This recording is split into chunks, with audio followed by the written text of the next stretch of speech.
Un saludo cordial para todas las personas y los futboleros que siguen el canal de Tribuna Deportiva. En este primer lunes del mes de marzo les habla Sebastián López Alzate y les tengo esta noticia. Este pasado fin de semana se disputó en el fútbol profesional colombiano los clásicos regionales de la 10ª fecha, con un aspecto bastante llamativo e interesante a resaltar. En todos ellos hubo anotaciones. En un solo encuentro no hubo un gol porque terminó 0-0, que fue Once Caldas ante el Deportivo Pereira en el clásico del Eje Cafetero que se desarrolló el pasado día viernes en el Estadio Palo Grande de la ciudad de Manizales. También los directores técnicos, de alguna manera, de acuerdo a las herramientas y a los planteamientos que le brindan a cada uno de sus equipos, intentaron atacar y defender de acuerdo a las virtudes y defectos que tienen cada uno de los conjuntos principalmente grandes. Les voy a mencionar en este momento lo que fue el clásico paisa que se disputó ayer en el estadio Atanasio Girardot entre Atlético Nacional y Deportivo Independiente Medellín, dos conjuntos que venían a este clásico de diferentes maneras. El poderoso La Montaña, que dirige el uruguayo Julio Avelino Comesaña, venía a derrotar 4-0 a Río Negro Águilas Doradas, el equipo de Leonel Álvarez, mientras que los verdolagas, dos veces campeones de la Copa Libertadores, venían de atravesar 2 semanas bastante complicadas, donde tuvieron la salida de su anterior director técnico Alejandro Restrepo. En Copa Libertadores perdieron el partido de ida por la segunda ronda 3-1 ante Olimpia de Paraguay en el Estadio Defensores del Chaco en Asunción, y con ese mismo resultado perdieron también 3-1 pero en Bucaramanga en el Alfonso López ante el conjunto Leopardo por liga. Y tras haber empatado la semana pasada en el Atanasio Girardot 1-1 ante el Olimpia, no pudieron remontar la serie, así quedaron eliminados, mientras que Olimpia, 3 veces campeón de América, accedió a la próxima ronda y jugará ante Fluminense de Brasil, que eliminó a Millonarios del torneo de la Copa Libertadores de América. El conjunto de Hernán Darío El Arriero Herrera fue bastante atrevido en dar su nómina titular, con dos aspectos bastante llamativos. El primero, que le siguió manteniendo su voto de confianza a Kevin Mier, más allá de que tuvo responsabilidad en el gol de Saúl Salcedo ante Olimpia el pasado día jueves, en vez de Aldair Quintana, que tuvo un error conjunto junto con Jimmer Fori en la derrota ante Bucaramanga. Y en la zona de los volantes de marca o de contención, Nacional en este momento tiene a 2 jugadores disponibles, que son Sebastián Gómez y Nelson Palacio, porque los otros 3 que pertenecen a la nómina, que son Baldomero Perlaza, John Duque y Alex Mejía, están lesionados, por lo cual la formación fue de la siguiente manera. El ya mencionado Kevin Mier, los 2 laterales fueron Jayen Palacios por derecha y por izquierda Juan David Cabal, jugadores que provienen de las divisiones menores. Los 2 más defensores centrales, los habituales, el argentino Emanuel El Turro Olivera y Felipe Aguilar. Sebastián Gómez estuvo por detrás de los 4 volantes ofensivos que puso el arriero, que fueron Dorlan Pavón, Daniel Mantilla, Andrés Felipe El Rifle Andrade, Harlan Barrera y en punta Jefferson Duque. Mientras que el Medellín, su técnico siguió manteniendo lo normal, lo cotidiano, lo lógico y lo que le ha dado resultado en condición de local, el 4-2-3-1, el portero Andrés Mosquera Marmolejo, lateral derecho Juan David Mosquera, por izquierda el oriundo del municipio de Malambo en el departamento del Atlántico Germán Gutiérrez, el capitán Andrés Felipe Cadavid como un marcador central en compañía de Víctor Moreno, el doble 5 del argentino Adrián Arregui y David Loaiza. Ya mucho más recostado por la derecha jugó Felipe Pardo, como medio centro detrás del delantero estuvo Vladimir Hernández, por izquierda Jean Paul Pinea y en punta el goleador del campeonato, el rosarino, el argentino Luciano Daniel Pons. En Nacional quiero rescatar que es un equipo que siempre ataca de manera progresiva, de acuerdo a los movimientos que hace de manera coordinada y bastante ordenada. Y es un equipo que por lo general siempre intenta generar daño por diferentes sectores, tanto por dentro como por fuera.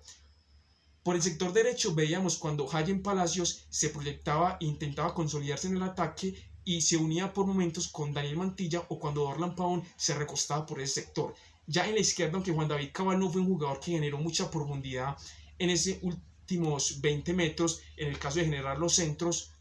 de alguna manera cuando él tenía el balón siempre encontró unos conectores y unos buenos receptores para asistir el balón. A Ariel Mantilla, André Felipe El Rifle Andrade y a Sebastián Gómez, que también por lo general, por la movilidad y la intensidad que tiene este jugador, y al ser un jugador que es bastante diestro, que es muy dúctil en el manejo del balón y en rematar a portería con las 2 piernas, también fue una muy buena opción para atacar.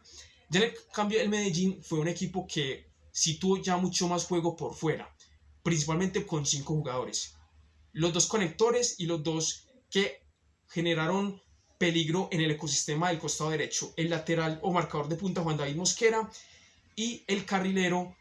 que fue Felipe Pardo. Y ya por izquierda, aunque Germán Gutiérrez no se proyectó mucho al ataque, sí generaron mucho peligro Vladimir Hernández y Jean Paul Pinea. Sabemos que Vladimir es un jugador que por lo general él se siente mucho más cómodo y es mucho más peligroso y mucho más desequilibrante cuando se tira para una banda.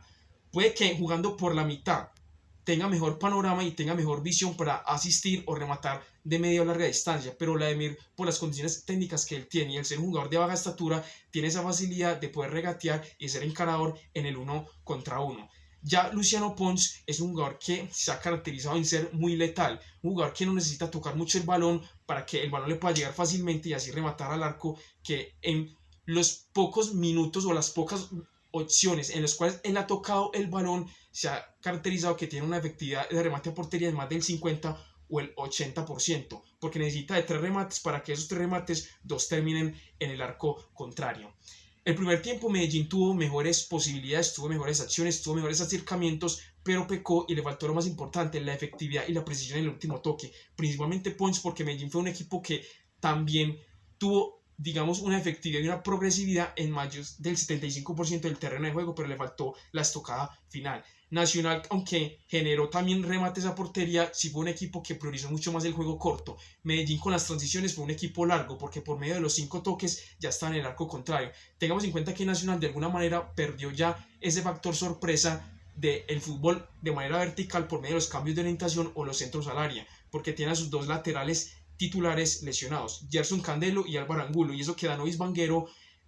estuvo en el banco de los suplentes y inició como titular por disposición del arriero Herrera. El primer tiempo terminó 0-0 con un fútbol bastante movido, bastante compactado entre los dos equipos de acuerdo a sus fortalezas y virtudes, pero ya en el segundo tiempo a Nacional se le vio de alguna manera algo que se le ha visto en los últimos partidos, que cuando lo cogen muy mal parado, la verdad sus jugadores no saben retroceder correctamente y el Medellín tuvo como que 3 o 4 opciones en donde el arquero Kevin Mier salvó muy bien y así en esta oportunidad sí demostró ser un arquero de categoría de un equipo grande que cuando lo exigieron respondió de muy buena manera.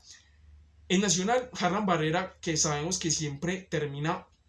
como un falso 10, porque es un jugador que por lo general siempre cuando él juega por la derecha tiene, digamos,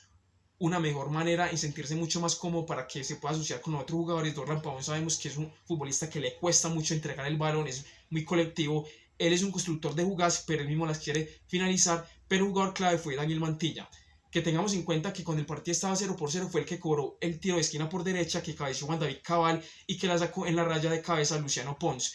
Pero Daniel Mantilla en la primera anotación fue el jugador que se fue hasta la raya y recuperó un balón que prácticamente estaba perdido, mando el centro y la misma Cabal de cabeza en todas las 5:50 puso el 1-0 dejando quieto al portero Andrés Mosquera Marmoleo. Y ya en la segunda anotación, después de una recuperación de Mantilla en donde incomodó, estorbó y obstaculizó un jugador del Medellín y rápidamente Sebastián Gómez aprovechó como el rebote en esa segunda jugada y se la pasó a Duque, y Duque de alguna manera esperó muy bien que Mantilla le picara al vacío, le picara por derecha. Duque, que es un centro delantero que finaliza las jugadas, en este caso fue un buen pivot y fue un muy buen complemento y asistió a Mantilla y puso el 2-0.